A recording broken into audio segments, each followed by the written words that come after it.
Doing a bad thing to achieve a good result may seem reasonable in some extreme circumstance, at least to people who don't think deeply about consequences.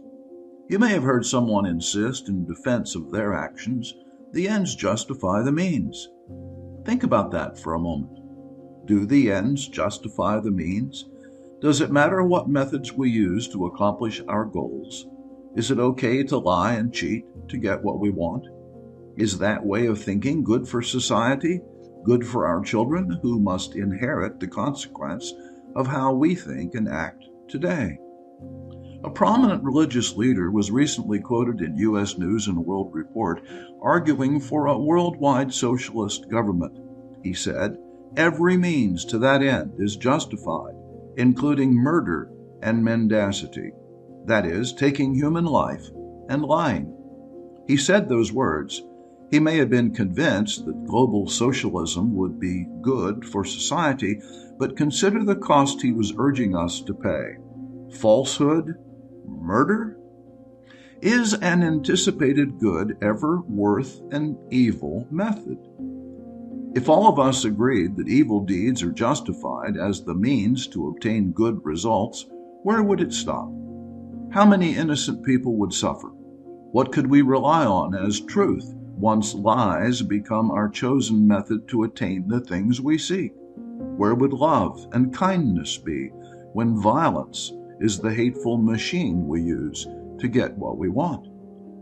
Caiaphas, the high priest and chief justice of the Sanhedrin court in Jerusalem, condemned the innocent Jesus of Nazareth to be nailed hands and feet to an old wooden cross until he was dead. That man proclaimed, "It is better that one innocent man should die than for the entire nation to suffer." In other words, in his mind, the end he sought, the death of Jesus, justified his breaking the laws of Israel and sacrificing an innocent man to cruel torture at the hands of Roman soldiers. Is that how we wish our nation's leaders to think? Is that what we wish when one or a selected group of us are considered by our leaders to be expendable? Do we wish men in power to be justified in destroying us for the sake of their collective goals, ignoring the inalienable rights of individual citizens? Genocide, the willful murder of vast groups of humans, has been commonplace in this modern age. Many millions of innocent souls have been extinguished by evil tyrants in dozens of nations these past 100 years, demons who believed their actions were justified as legitimate means to achieve their political ambitions. Is it ever right to do wrong?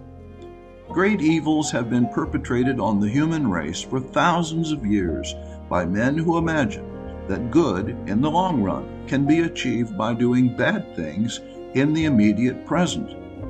Well, evil is as evil does.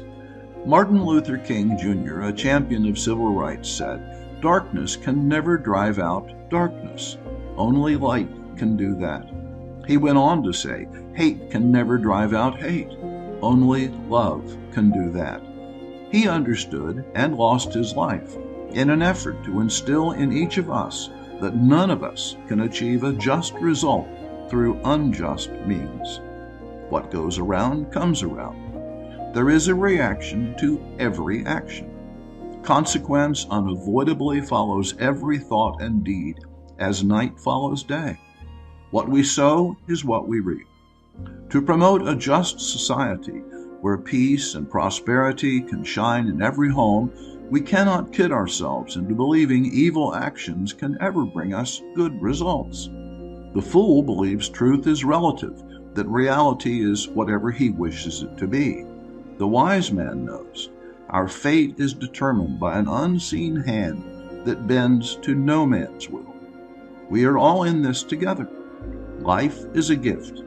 What we do with it determines what it does with us. If we treat our neighbors well, our neighbors return the favor.